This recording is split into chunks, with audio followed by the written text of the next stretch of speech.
I say abolish the separate school system. There was a time when it made sense. There was a time for that kind of political compromise when, you know, Canada was first being formed as a state. We have outlived that time.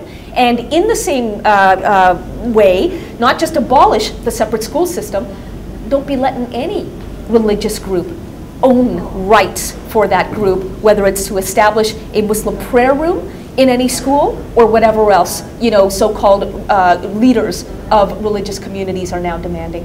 What are you willing to do to fight against this?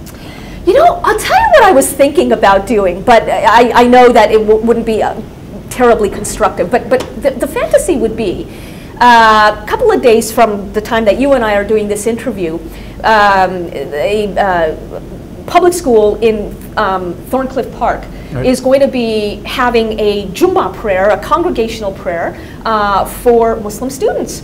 And the reason this is happening, by the way, is that apparently Muslim students would go home for this congregational prayer and they wouldn't come back to school. So instead of taking parents to task for not insisting that their kids actually make it back to school, the Toronto District School Board, I believe it's that school board, has caved to, again, you know, the pressure of identity politics and is now allowing a prayer room to be set up in this school. What I would love to do is actually show up at that congregational prayer, I'm Muslim after all, and sit with the men and see what happens.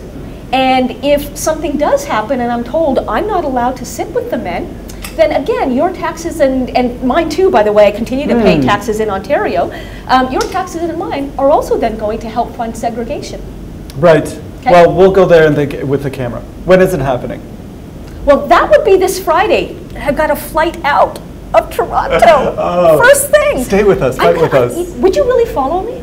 Yeah, really? Friday's usually my day off, but you know what? I'll do it. I'll follow you. Let's do it. But what I will tell you that in other interviews that I'll be giving, I will say that if there are any Muslims in that school who are sick and tired of being pressured to pray in a certain way, on a certain day, and now the pressure will be that much more on them because, hey, there's a separate prayer room for them, so hey, if you're not going to that, then clearly you're not a good Muslim. I would encourage them to do what I, would like to do if I were physically around, which is, if you're a woman, sit with the men. If you're a man, sit with the woman, particularly the women who are menstruating, because they're the ones who have to sit at the very back.